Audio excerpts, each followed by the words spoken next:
न जाने कितने साँचों में ढल कर आए हैं, न जाने कितने साँचों में ढल कर आए हैं, तेरे हर दिए गाँव जिंदगी हम भर कर आए हैं। न जाने कितने साँचों में ढल कर आए हैं, तेरे दिए जिंदगी हर घाव हम भर कर आए हैं। ले ख्वाब की तरह फिर पल कर आए हैं, कब तलक ठुकराओगे ये ज़िंदगी, ले फिर लड़ने आए हैं। कब तलक ठुकराओगे ये ज़िंदगी, ले फिर लड़ने आए हैं। प्यारे बच्चों नमस्कार, इन्हीं लाइनों के साथ आपका अपने यूट्यूब चैनल अचलच पर स्वागत है। मैं सनाप अवध आपका अवध की धरती से स्वागत कर रहा हूं। आप भारत के किसी भी कोने पर हैं, किसी भी कन्याकुमारी से लेकर आप इंदिरा कौल तक और गौर माता से लेकर आप वालांगू किबुतु तक, इस मिट्टी पर कहीं भी है, आपका हमारे मिट्टी वासुदेव कुटुंबकम में आपका स्वागत है। राम की धरती से मैं आपका स्वागत करता हूं। आइए, जीडी की मॉडल पेपर हम लोग कर रहे हैं और ये जीडी की मॉडल पेपर, अगर आप पूर्वांचल से हैं और अगर आप अवध से हैं तो आपसे एक रिक्वेस्ट है कि आप कोशिश कीजिए कि आओ अवध को एक नई पहचान दिलाएं, धार्मिक केंद्र के साथ इसे शिक्षा का भी केंद्र बनाएं। थोड़ा तुम आगे बढ़ो, थोड़ा हम आगे इसको बढ़ाएं। आइए, स्वागत है आपका अपने यूट्यूब चैनल से दोबारा अचलच पर। जीडी की मॉडल पेपर हम लोग कर रहे हैं और जीडी की मॉडल पेपर हम लोग 6 मॉडल पेपर कर चुके हैं और ये आज का प्रैक्टिस सेट नंबर 7 रहा है। आगे अभ्यास लगातार आप करते रहिए, हमारे साथ आप जुड़े हैं, इस सब के लिए आप सबका आभार। चलिए देखिए, सेशन अगर आपको अच्छा लग जाए, अगर आप लास्ट तक रुके रहते हैं, अगर आपको सेशन अच्छा लग जाए तो आप इतना काम कीजिए कि सेशन को शेयर कर जाइए अपने यार मित्रों तक। आप अगर आप शेयर करेंगे, तो अगर आप शेयर करेंगे वही हमारे लिए पेमेंट होगा, वही हमारे लिए मोटिवेशन होगा। आप इसको शेयर कीजिए अपने यार दोस्त मित्र या जो फलाने या फलानी हैं आपके साथ। अगर आप चाहते हो कि कॉम्बो में आपको इसका लाभ मिले, जो ट्विन में हो, अगर आपको भगवान ने जोड़े में कर रखा है कहीं पर, तो आप उन जोड़ों को ये वीडियो भेज सकते हैं और जोड़े में पढ़कर आप जीडी में सिलेक्शन लीजिए और फिर दोनों बैंड बाजा बजाकर हम दो प्रेमी छत के ऊपर गली गली में शोर जाकर गाना गाइए। हमारी दुआएं आपके साथ हैं। चलिए आइए, ये रहा आपके सामने आज के मॉडल पेपर का पहला सवाल। सामने लिखा हुआ है, भारत में न्यायिक सक्रियतावाद किससे संबंधित है। अब ये सवाल पॉलिटी का है, क्योंकि अगर आपने पॉलिटी में संविधानवाद नहीं पढ़ा है तो शायद आपको दिक्कत आ सकती है। चलिए पहले सवाल पर आते हैं।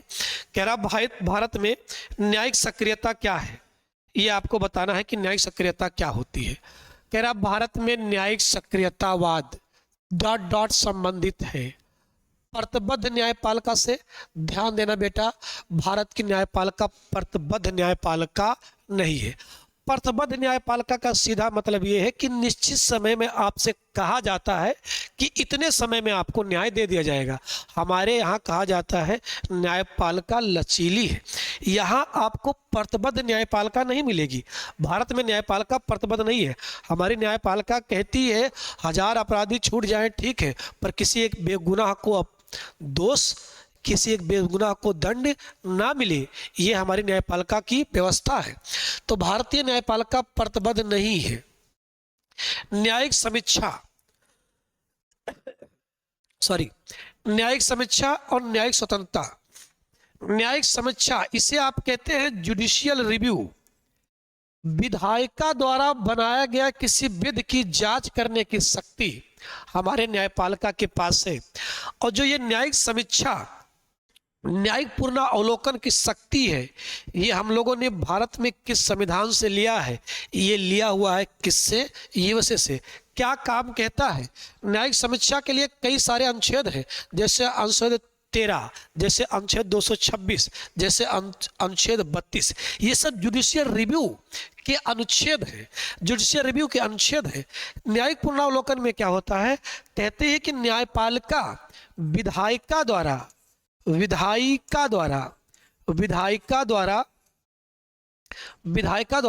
जो बनाया गया विध है, विधायिका द्वारा बनाया गया विधि की जांच ये कर सकती है। विधायिका द्वारा बनाया गया विधि की जांच न्यायपालिका कर सकती है। यही न्यायपालिका का जुडिशियल रिव्यू का पावर है। न्यायपालिका जुडिशियल रिव्यू ले सकती है और अगर वह विधि संविधान के संगत नहीं है, अगर वह संविधान के बेसिक स्ट्रक्चर का उल्लंघन कर रहा है, संविधान की बेसिक स्ट्रक्चर का अगर उल्लंघन कर रहा है, तो ऐसे विधि को न्यायपालिका शून्य घोषित कर सकती है। जैसे आपने पढ़ा होगा इलेक्टोरल बॉन्ड का जो मामला था उसको डी वाई चंद्रचूड़ जी ने असंवैधानिक घोषित कर दिया और इलेक्टोरल बॉन्ड वाले मामलों को सूचना के अधिकार अधिनियम के खिलाफ मानकर उसे सुप्रीम कोर्ट ने क्या किया, शून्य घोषित कर दिया। तो ये है जुडिशियल रिव्यू का पावर। विधायिका द्वारा बनाए गए विधि की रिव्यू लेने की शक्ति किसके पास है, न्यायपालिका के पास है। कह रहा प्रतिबद्ध न्यायपालिका जनहित याचिका, जी हाँ सही जवाब क्या है, न्यायिक सक्रियता मतलब जनहित याचिका। अगर आपसे कहे जनहित याचिका तो अगर आप ध्यान से ध्यान दीजिएगा, मैं यहाँ आपको बताता हूँ सही उत्तर क्या है। जनहित याचिका बेटा, जनहित याचिका अगर आप पढ़ोगे ठीक से संविधान का अनुच्छेद 32, अगर आप पढ़ोगे अनुच्छेद 32 तो आपको अनुच्छेद 32 में मिलेगा क्या, अनुच्छेद 32 में मिलेगा संवैधानिक उपचारों का अधिकार, संवैधानिक उपचारों का अधिकार, ये मिलेगा आपको अनुच्छेद 32 में। संवैधानिक उपचारों का अधिकार अनुच्छेद 32 में। यही वो अनुच्छेद है जिसको बी आर अम्बेडकर ने क्या कहा, संविधान की आत्मा। यही वो अनुच्छेद है जो मौलिक अधिकारों को क्या बनाता है, मौलिक अधिकार बनाता है। और इसी अनुच्छेद में आपको मिलेगा 5 प्रकार की रिट का प्रावधान, 5 प्रकार की रिट यानी याचिका, 5 प्रकार की रिट यानी याचिका का क्या मिलेगा, प्रावधान मिलेगा। ये 5 प्रकार की रीट क्या क्या है, तो एक पढ़ोगे आप बंदी प्रत्यक्षीकरण, एक पढ़ेंगे आप बंदी प्रत्यक्षीकरण। बंदी प्रत्यक्षीकरण का मतलब न्यायालय इसके तहत बंदी व्यक्ति को आदेश देता है कि बंदी कर्ता जो है वो बंदी व्यक्ति को 24 घंटे के भीतर सहदेव मजिस्ट्रेट के सामने क्या करे, प्रस्तुत करे। एक पढ़ोगे आप परमा आदेश। ये जो बंदी प्रत्यक्षीकरण है, ये जो परमा आदेश है, ये परमा आदेश केवल लोक अधिकारी के विरुद्ध ही जारी हो सकता है। ये कहता है किसी लोक अधिकारी को न्यायपालिका वो करने के लिए कह सकता है जो वो करने के लिए क्या है, बाध्य है। यानी अगर आप गवर्नमेंट एम्प्लॉय हैं या आप कोई लोक अधिकारी हैं तो आपको न्यायपालिका वो करने के लिए बाध्य कर सकती है जो करने के लिए आप नियुक्त हैं। Just do your duty. एक है उत्प्रेषण और एक मिलेगा आपको प्रतिषेध।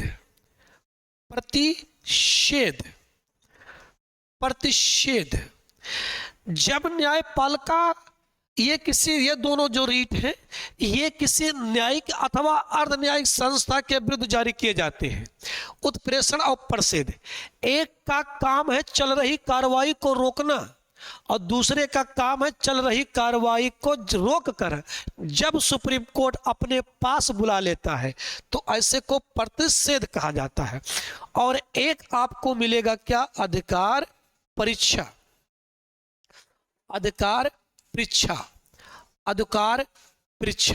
ये मिलेगा आपको अधिकार परीक्षा। इसी अधिकार परीक्षा में ये आपका अधिकार, इसी अधिकार परीक्षा में PIL पब्लिक इंटरेस्ट एलिगेशन, लोक हितवाद या लोक जनहित याचिका कहा जाता है। इससे PN भगवती इसके क्या हैं, जनक है। PN भगवती इसके क्या हैं, जनक है। जब आप किसी मुद्दे पर सुप्रीम कोर्ट में लोक जनहित याचिका डाल सकते हैं और इसी का एक टॉपिक है क्या, ये न्यायिक सक्रियता, जुडिशियल एक्टिविज्म, न्यायिक सक्रियता। ये जो न्यायिक सक्रियता है इसके तहत ये न्यायिक सक्रियता होता क्या है, न्यायिक सक्रियता जब जुडिशियल एक्टिविज्म, जब न्यायपालिका अपने अधिकारों का अतिक्रमण करके कार्यपालिका में जाकर हस्तक्षेप कर दे तब इसे कहते हैं न्यायिक सक्रियता। जैसे मान लीजिए आपके एरिया में कोई जो है वेटलैंड एरिया है, वहाँ पर बहुत अधिक मात्रा में शिकार होने लगे हैं। जीवों को शिकार करने के लिए प्रतिबंध लगा दिया गया है और राज्य सरकारें उस पर ध्यान नहीं दे रही हैं।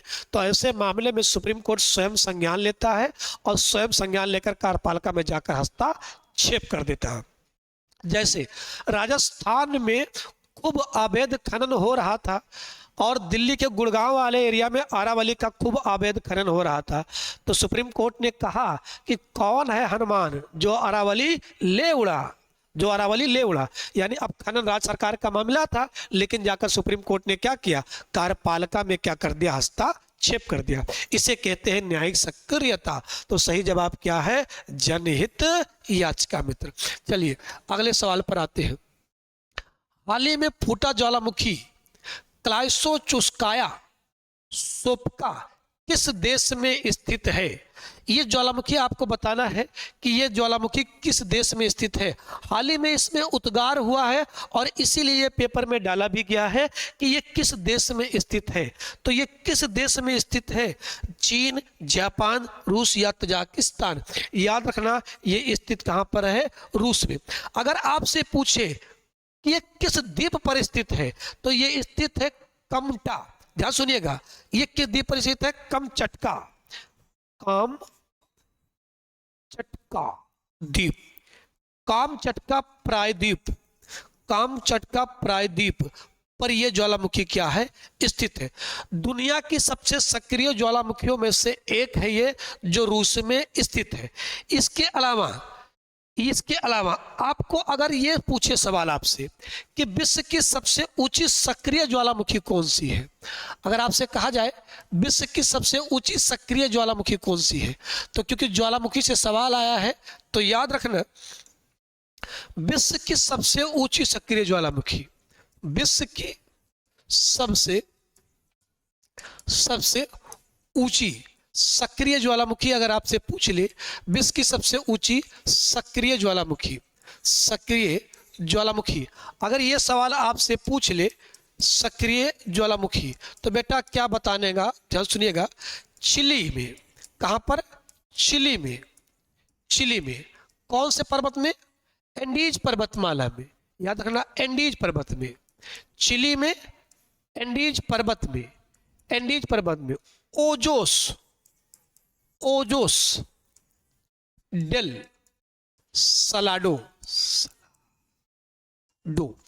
ओजोस डेल सलाडो ये विश्व की सबसे ऊंची सक्रिय ज्वालामुखी है, विश्व की सबसे ऊंची सक्रिय ज्वालामुखी है। यही से एक सवाल और याद रखिएगा, विश्व में सबसे अधिक सक्रिय ज्वालामुखी, विश्व में सबसे अधिक, अगर यह सवाल पूछ लेता विश्व में सबसे अधिक सक्रिय ज्वालामुखी,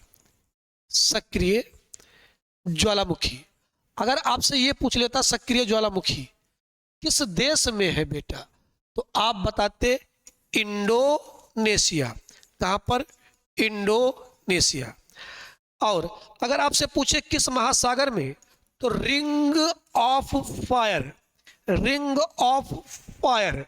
कहां पर, प्रशांत महासागर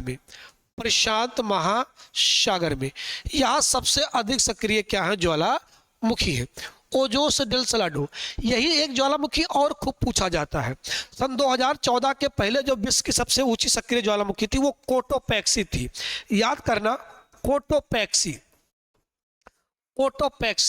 ये कहाँ स्थित है, ये इक्वाडोर में स्थित है। कहां पर, एंडीज पर्वतमाला में स्थित है। ये एंडीज पर्वतमाला में किस महाद्वीप में, दक्षिण अमेरिका महाद्वीप में। कहां पर, दक्षिण अमेरिका महाद्वीप में स्थित है कोटोपैक्सी। ये भी विश्व की सक्रिय ज्वालामुखी में से एक है। ओजोस डेल सलाडो ये भी कहां स्थित है, दक्षिण अमेरिका महाद्वीप में। किस पर्वतमाला में, एंडीज पर्वतमाला में। इस सवाल का सही जवाब क्या होगा, रूस होगा। चलिए अगले सवाल पर आते हैं। कह रहा होम रूल लीग बॉम्बे में किसके द्वारा शुरू किया गया था। होम रूल लीग आंदोलन, ये आपको बताना है बॉम्बे में किसके द्वारा शुरू किया गया था।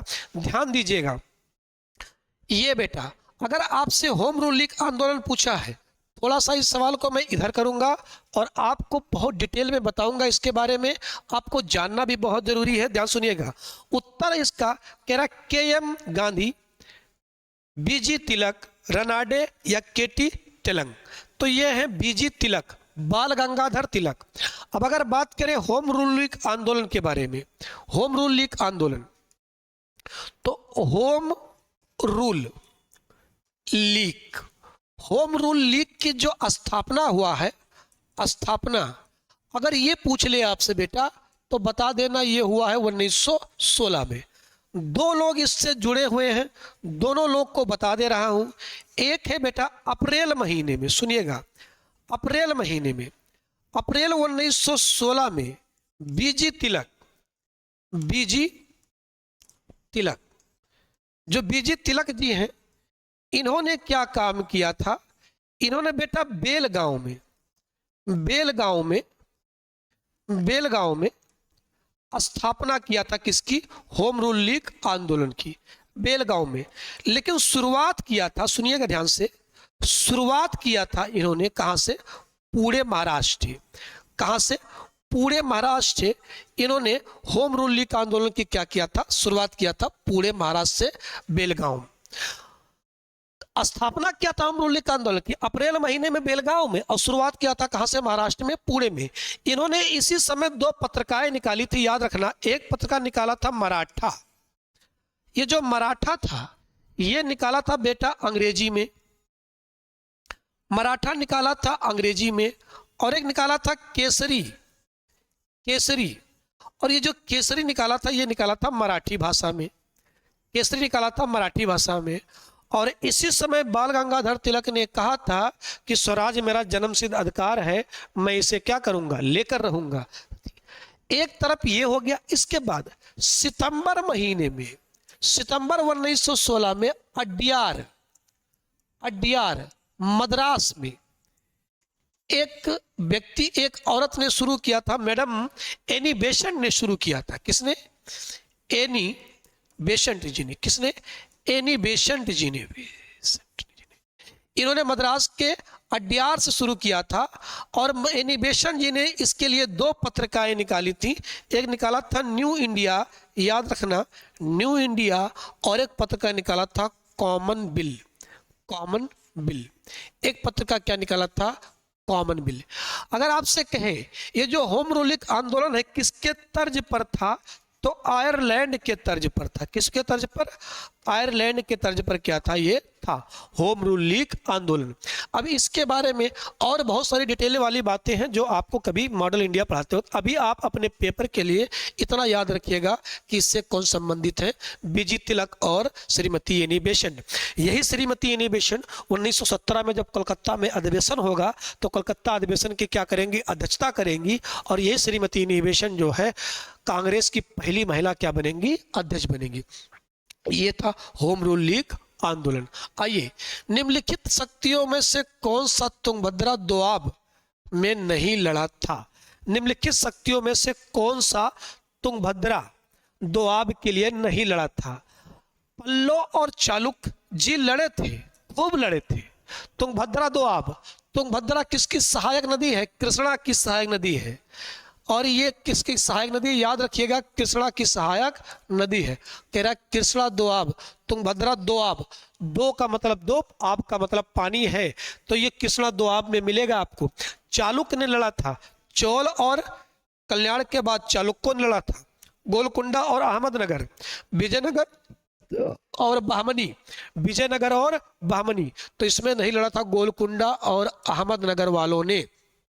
इन लोगों ने कृष्णा दोआब के लिए नहीं लड़ा था। इसमें दो तीन वंश है जिनको आपको जानना ही पड़ेगा। जैसे एक साम्राज्य है, इसमें लिखा है बहमनी साम्राज्य। अगर यहीं से थोड़ा सा आप सवाल जाने तो बेटा याद रखना, बहमनी साम्राज्य का संस्थापक कौन है? स्थापना किसने किया है? याद रखना, स्थापना किया है हसन गंगू ने। किसने? हसन गंगू। बहमनी साम्राज्य का स्थापना किसने किया? हसन गंगू जी ने। और बहमनी साम्राज्य की जो राजधानी थी वो हसनाबाद थी। हसनाबाद। बहमनी साम्राज्य की राजधानी क्या थी? हसनाबाद। बहमनी साम्राज्य की राजधानी बेटा क्या थी? हसनाबाद। बाद में हो गया था मुहम्मदाबाद। मुहम्मदाबाद। बाद में क्या कर दिया गया? मुहम्मदाबाद। अब अगर बात करें विजयनगर साम्राज्य, तो विजयनगर के साम्राज्य की स्थापना किसने किया? आपको पता है, हरिहर और बुक्का, ये क्या थे? दो भाई थे। और विजयनगर साम्राज्य की राजधानी कहाँ है? याद रखना, इसकी राजधानी कहाँ थी? विजयनगर थी। इसकी राजधानी क्या थी? विजयनगर थी। ये याद रखना बेटा, इसकी राजधानी विजयनगर थी। यहाँ बच्चे लिखा हुआ है पल्लव वंश, ध्यान सुनिएगा, पल्लव वंश। अगर आपसे कहे पल्लव वंश का संस्थापक कौन है, तो पल्लव वंश की स्थापना किया है किसने? सिंह बिष्णु ने। किसने बेटा? सिंह बिष्णु। याद रखना, खूब जीडी में राजवंश से सवाल आते हैं। सिंह बिष्णु ने क्या किया है? पल्लव वंश की स्थापना सिंह बिष्णु ने। ध्यान से सुनेगा, इनकी राजधानी क्या थी? तो इनकी राजधानी, ध्यान सुनिएगा, बदामी इनकी राजधानी थी या वतापी? इनकी जो राजधानी थी वतापी या फिर क्या थी? बदामी। बदामी इनकी क्या थी? राजधानी। किसकी? पल्लव वंश की। अगर आपसे कहे चालुक वंश, तो देखना, चालुक वंश की जो राजधानी, जो चालुक वंश है, इसमें जो चालुक वंश है, इसकी स्थापना किसने किया है? इसकी स्थापना किसने किया है? तो याद रखना, पुलकेशन द्वितीय ने किया है। पुलकेशन प्रथम ने क्या किया है? इसकी स्थापना। किसकी? चालुकों की स्थापना किसने किया? पुलकेशन प्रथम ने। ध्यान सुनिएगा। अच्छा, ये थोड़ी सी राजधानी बेटा गलत हो गया है, ये राजधानी गलत हो गया है। एक बात थोड़ा ध्यान से सुनिएगा, ये मैंने उल्टा लिख दिया है। कांजीपुरम, इनकी राजधानी थी कांजीपुरम। कांजीपुरम इनकी राजधानी थी कांजीपुरम। और जो ये चालुक वंश है, इनकी राजधानी पुलकेशन द्वितीय की, इनकी राजधानी थी वतापी। वतापी या इनकी राजधानी थी कहाँ? बदामी। इनकी राजधानी क्या थी? बदामी। ध्यान सुनिएगा, पुलकेशन प्रथम इसके संस्थापक हैं। अगर आपसे कहे चोल वंश, यहीं पर कहीं लिखा हुआ है चोल वंश, ये लिखा हुआ है, एक ऑप्शन है चोल वंश। तो अगर आपसे कहे चोल वंश, तो विजयल चोल इसके क्या है? संस्थापक है, विजयल चोल। और तंजौरपुर इनकी क्या थी? राजधानी थी। किसकी? चोलों की। याद रखना, ये इंपॉर्टेंट है, पेपर में सवाल आपके आते हैं। एक बार फिर से रिपीट करते हैं। बहमनी साम्राज्य, हसनगंगू, हसनाबाद इनकी राजधानी, बाद में मुहम्मदाबाद पहुंचा। विजयनगर साम्राज्य, हरिहर और बुक्का, राजधानी विजयनगर। जब मोहम्मद बिन तुगलक ने राजधानी परिवर्तन किया तो उसी का फायदा उठाकर, दौलताबाद जब गया था तो उसी का फायदा उठाकर क्या काम किया? दक्षिण भारत में दो साम्राज्य का उदय हुआ, बहमनी साम्राज्य और विजयनगर साम्राज्य की क्या हुआ? उदय हुआ। पल्लव वंश के संस्थापक सिंह बिष्णु हैं। कांजीपुरम इनकी क्या है? राजधानी। पल्लव वंश के संस्थापक कांचीपुरम इनकी क्या है? राजधानी। चालुक वंश पुलकेशन प्रथम, वतापी इनकी राजधानी। चौल वंश विजयल है, इसके संस्थापक कौन है? विजयल है। और विजयल चोल इसके क्या है? संस्थापक हैं। तंजौरपुरम इनकी क्या है? राजधानी, या तंजौर इनकी क्या है? राजधानी। चलिए, तो सही जवाब क्या हो गया था इसका? गोलकुंडा और अहमदनगर।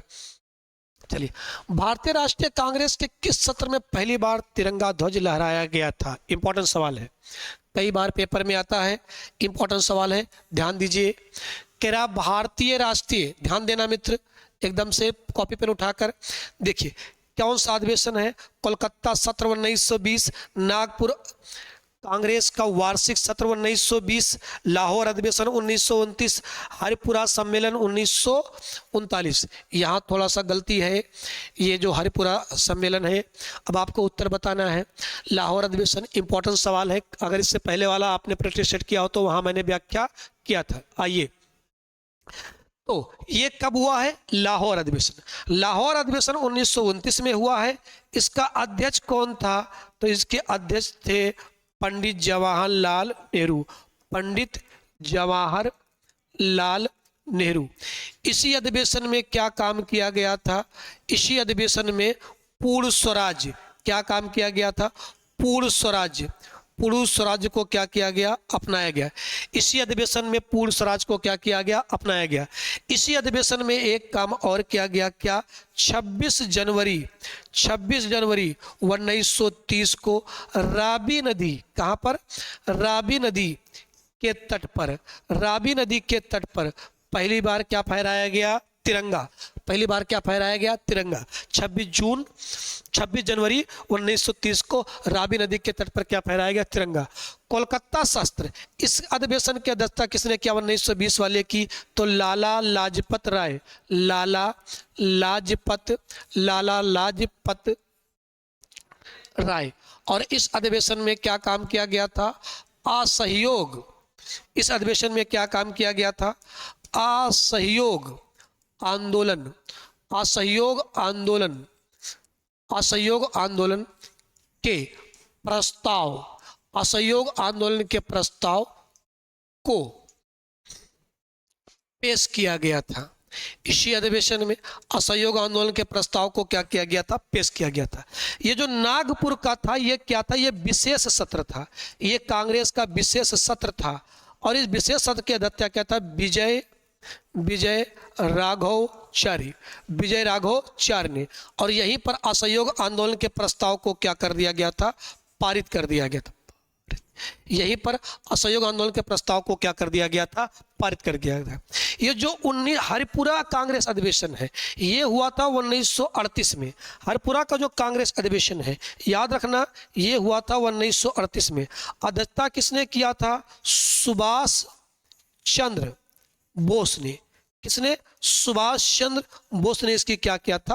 अध्यक्षता किया था हरिपुरा अधिवेशन की। ठीक इसके बाद 1939 में जो अधिवेशन हुआ था, ये हुआ था त्रिपुरी में। और फिर अध्यक्ष चुना गया था किसे? सुभाष चंद्र बोस को। सुभाष चंद्र बोस को। लेकिन याद रखना, पट्टाभ सीतारामैया गांधी ये चुनाव ये हार गए थे और सुभाष चंद्र बोस को फिर अध्यक्ष चुना गया। गांधी ने कहा यह मेरी व्यक्तिगत हार है और अध्यक्ष पद को लेकर हो गया विवाद। तो सुभाष चंद्र बोस को अध्यक्ष पद से हटाकर अध्यक्ष बनाया गया किसे? राजेंद्र प्रसाद को।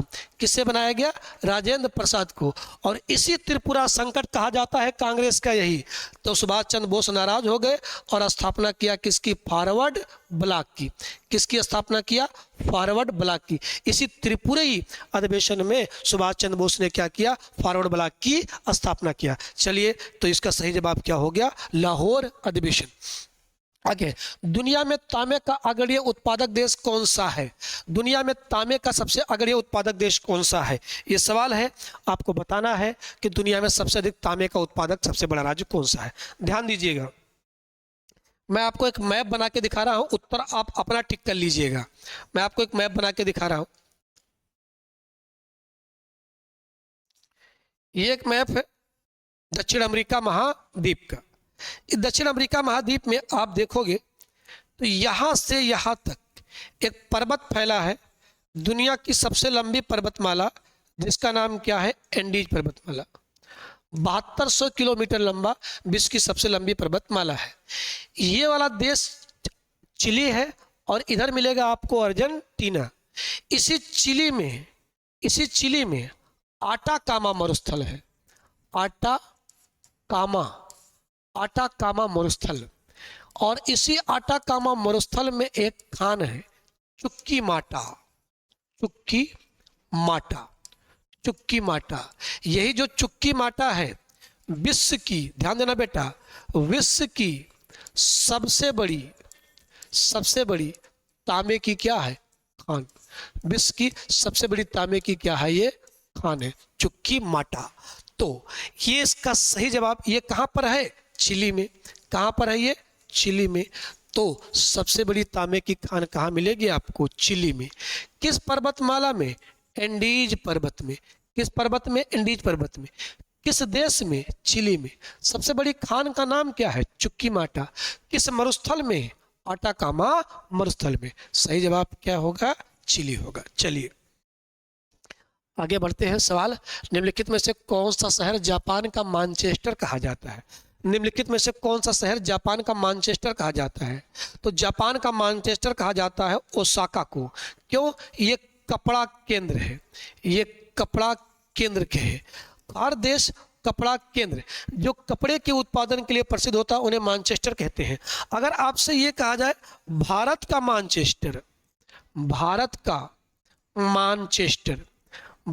मैनचेस्टर किसे कहा जाता है? भारत का मानचेस्टर अगर किसे कहा जाता है, ये पूछिए आपसे, भारत का मानचेस्टर किसे कहा जाता है? तो भारत का मानचेस्टर अहमदाबाद, अहमदाबाद गुजरात, अहमदाबाद गुजरात, ये क्या है? भारत का मानचेस्टर है। भारत का मानचेस्टर किसे? अहमदाबाद गुजरात को। ओसाका किसका मानचेस्टर है? जापान का। कपड़े उद्योग के लिए जो शहर प्रसिद्ध होते हैं वही मानचेस्टर कहे जाते हैं। कह रहा जब एक निकाय को तरल पदार्थ में रखा जाता है तो उसके द्वारा अनुभूत उत्प्लवन बल बराबर होती है तरल विस्थापन का भार, निकाय का घनत्व, निकाय का आयतन, द्रव्यमान। यहाँ एक बल लिखा है उत्प्लावन बल। अगर आपने हाई स्कूल पढ़ा है तो उत्प्लावन बल के बारे में आपने जरूर पढ़ा होगा। मैं आपको बता देता हूँ उत्प्लावन बल क्या है। जब कोई पदार्थ तरल में क्या हो? तरल में डूबा हो। जब कोई पदार्थ तरल में क्या हो? डूबा हो, तो उस पदार्थ पर, उस पदार्थ के ऊपर उस पदार्थ के ऊपर लगने वाला बल क्या कहलाता है? उत्प्लवन बल। यानी जब कोई पदार्थ किसी द्रव या गैस में पूर्ण या आंशिक रूप से डूबा हो तो उस पदार्थ पर लगने वाला बल उत्प्लवन बल कहलाता है। उस पदार्थ पर लगने वाला बल उत्प्लावन बल कहलाता है। आपने आर्किमिडीज का सिद्धांत पढ़ा होगा। कोई पदार्थ सतह पे तब तैरता है जब वो अपने भार से अधिक पानी हटाता है, और कोई पदार्थ डूबते हुए तैरता है जब अपने भार के बराबर पानी हटाता है, और कोई पदार्थ डूब जाता है जब अपने भार से कम पानी हटाता है। अगर आपसे कहीं जो उत्प्लवन बल है ये गुरुत्वाकर्षण बल के विपरीत लगता है, ध्यान सुनिएगा, गुरुत्वाकर्षण बल के विपरीत लगता है, बल के विपरीत लगता है, बल के विपरीत लगता है। यही कारण है जब किसी पानी में कोई पेड़ गिर जाए और उसे आप खींचते हैं तो आसानी से खींच ले जाते हैं, क्योंकि उस पर उत्प्लवन बल क्या करता है? काम करता है।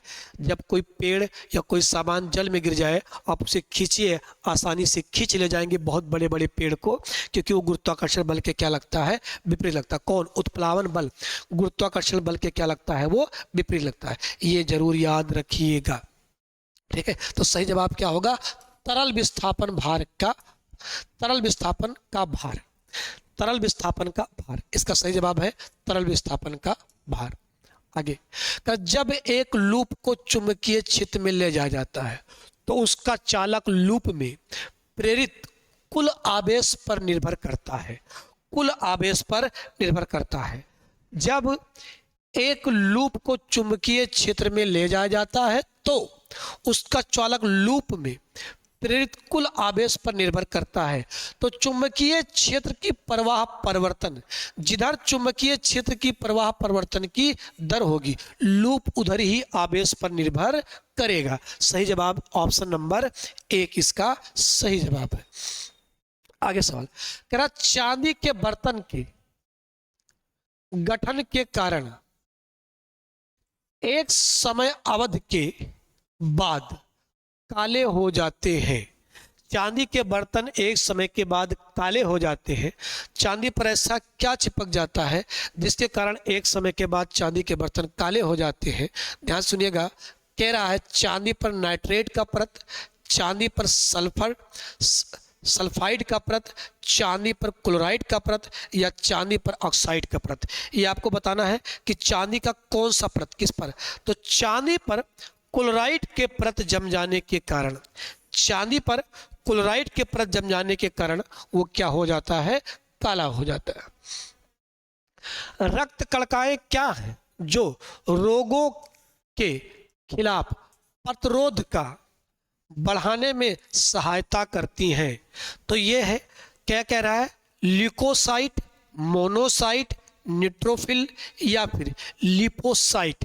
तो इसका क्या काम है? वो है ल्यूकोसाइट। ल्यूकोसाइट, उसमें क्या पाया जाता है? ल्यूकोसाइट पाया जाता है, जिसके कारण वो बढ़ाने में क्या कर देती हैं? सहायता कर देती है। सौर ऊर्जा का सबसे बड़ा फैक्टर कौन सा है? सौर ऊर्जा का सबसे बड़ा फैक्टर कौन सा है, ये आपको बताना है। जीवाणु, प्रोटोजीवा, कवक या हरे पौधे?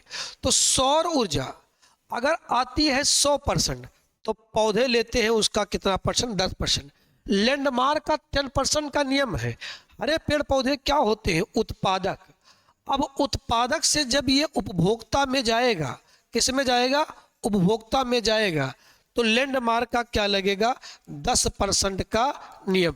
यानी कोई वस्तु उत्पादक से जितना दूर है, उत्पादक से जितना दूर है, उसे उतनी कम ऊर्जा क्या होगी? प्राप्त होगी। क्योंकि लैंडमार्क का 10% का नियम है।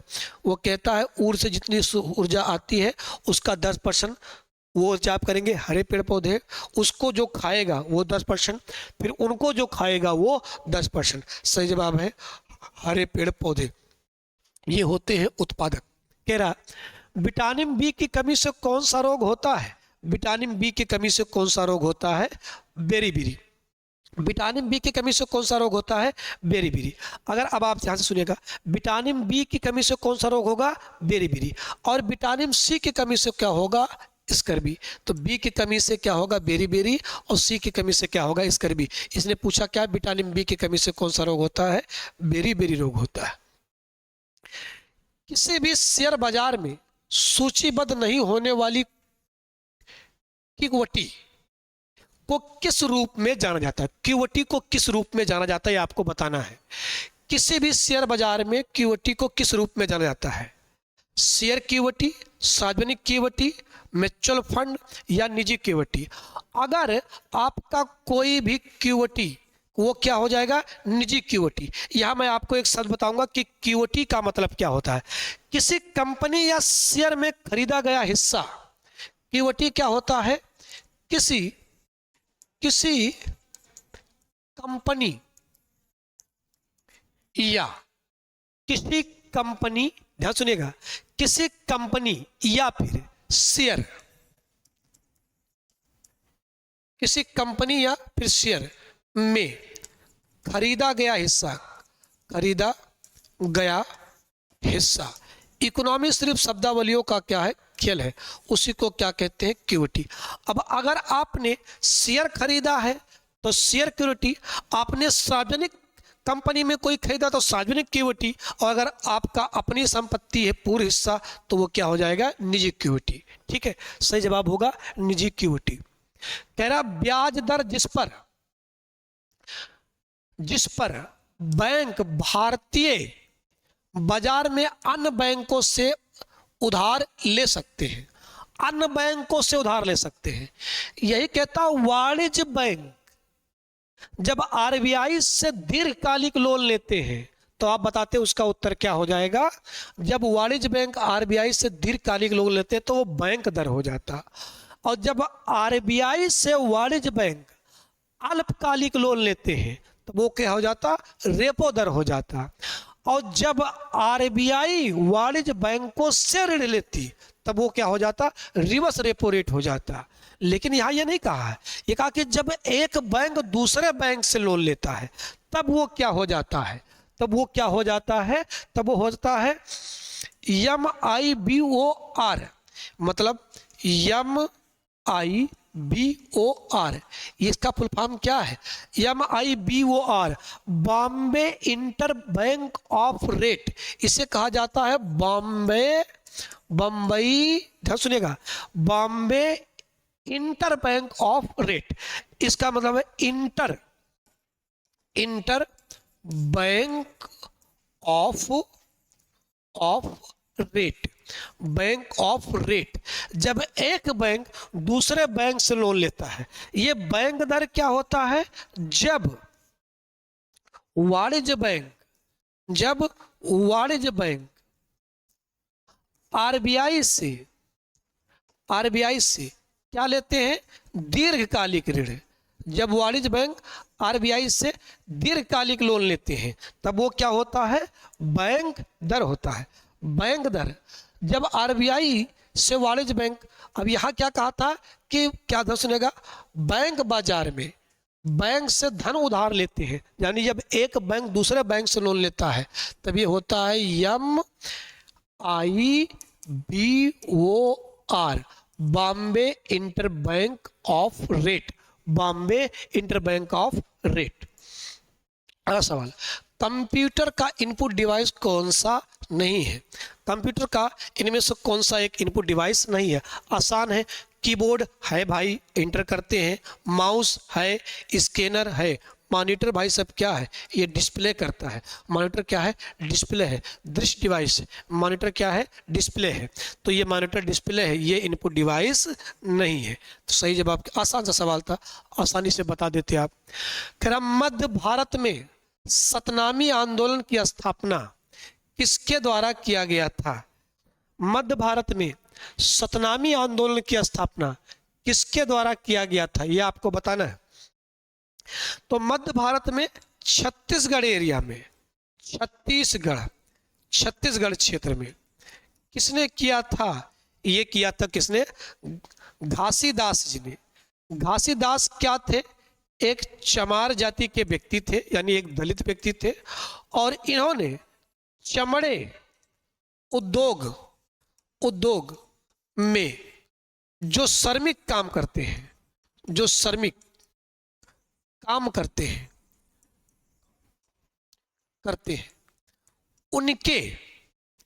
उनके सामाजिक उत्थान के लिए, उनके सामाजिक स्थिति में सुधार के लिए ये आंदोलन क्या था? सुधार के लिए ये आंदोलन इन्होंने किया था। ये का आंदोलन इन्होंने किया था। यहाँ एक व्यक्ति है जिनका नाम है ज्योतिबा फूले। इनके बारे में आप एक बात जरूर याद रखिएगा, इसका सही उत्तर है घासीदास। सही उत्तर है इसका घासीदास। यहाँ ज्योतिबा जो फूले जी हैं, इनके बारे में आप एक सवाल याद रखिएगा, आपके पेपर में आ सकता है। ध्यान सुनिएगा, ये जो सतनामी है, सतनामी आंदोलन ये तो किया था मध्यकालीन भारत में घासीदास जी ने। अगर आपसे कहे कि आधुनिक काल में ज्योतिबा फूले, तो याद रखना ज्योतिबा फूले की एक संस्था है सतबोधक समाज की स्थापना किया था किसने? ज्योतिबा फूले ने। ये जरूर याद रखिएगा, कब किया था? 24 सितंबर 1843 को। याद रखना, इंपॉर्टेंट बात है। सॉरी, 13 नहीं था, यह 73 है। 1873 को ज्योतिबा फूले ने सत्यबोधक समाज की स्थापना किया था। कहाँ पर किया था? पुणे में। और ये सत्यशोधक समाज किसके उत्थान के लिए है? तो ये भी किसके उत्थान के लिए है? दलित उत्थान के लिए है। ये भी किसके उत्थान के लिए? दलित उत्थान के लिए ये भी है। कौन? सत्यशोधक समाज, ज्योतिबा फूले। याद रखना।